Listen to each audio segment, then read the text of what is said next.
SMT Nation, we back. Nation, for those of you that travel all over the country, for those of you that live in rural America, rejoice. I think 2024 is going to be a big year for you folks, as most of the major upgrades that are supposed to be happening or should be happening within like urban and suburban America, I think they're mostly done there, right? And I think next up is the extended part of the U.S., including rural and smaller towns. Very exciting times.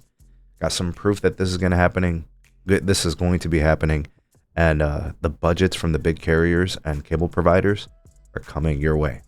All right, link for this article will be in the description, and I'll be sure to, share that with you guys. There's some visuals and graphs that we want to look at, and ways to support us you can find in the description as well. All right, so let's take a look at how things are. This article actually from, I think, the summer of this year. Here is the U.S. rural 4G availability. Guys, we are talking about 4G and LTE coverage. This isn't a 5G coverage piece, right? We're talking about some old network technologies, right? So when you look at, T-Mobile's smaller network compared to AT&T and Verizon, when you look at Verizon's outdated rural network, AT&T a little bit more modern, right? With FirstNet, they really did expand their coverage and get more modern and stuff like that. So like there's a difference in the experience between the carriers when you go into rural and extended America. I think in 2024 the separation between Verizon, AT&T, and T-Mobile is going to shrink. T-Mobile's got some new sites they're going to build. They're going into new markets, smaller towns in rural America. AT&T's got this new Ericsson O-RAN deal where they're going to be ripping and replacing a lot of radio gear, which means they're going to be modernizing more sites. And Verizon is dumping tens of billions of dollars into their C-band build, and most of their urban side is done, which means it's time to shift into the rural phase.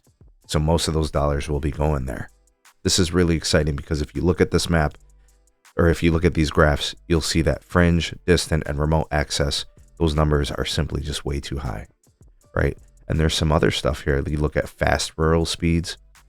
These are not good numbers. They're uninspiring. Leave Sprint out of this. I don't know why they included that, right? This is data collection from 2019, but you could see it is weak, right? Urban speeds, they've been like several hundreds of megabits per second in download for all three of the big three carriers. I mean, we're talking about speeds in the teens here. What can you do with that? I mean, you could do some things, but you definitely can't support fixed wireless access from Verizon and T-Mobile, right? So those things likely have changed. Upgrades have been ongoing. Here's some other numbers that you guys might want to consider looking at. Time spent on 4G, stuff like that. I just want to kind of make this very, very clear, guys, what we're going to be seeing. T-Mobile's going to be building more tower sites. Verizon's going to be building more tower sites. AT&T is going to be building more tower sites. And all of them are modernizing as well, right? For T-Mobile, there might still be some Sprint keep sites. For AT&T, they've got the, Ericsson, who's going to be upgrading their network for them. And then for Verizon, just mass scale upgrades on a very old, outdated network, right? So we are going to see, folks, a rural renaissance in 2024. This is huge for the folks out there. We're seeing fiber deployments going into those areas, thinking like B dollars, cable operators are winning, bidding and stuff like that. So fixed wireless will be going there with the big three carriers, AT&T with Internet Air, Verizon, and T-Mobile 5G home internet. So that's going to be a big piece. The mobile network experience will also improve as they upgrade and build more tower sites. And then with all that fiber, right, and those cable providers going there, especially Charter and Spectrum. And don't forget, satellite to cell phone, that's still a thing. Like, that's going to provide some coverage and some calling and messaging as carriers adopt that and develop that in the coming year or so. This is a really exciting time. So rural Americans, those in small towns, rejoice.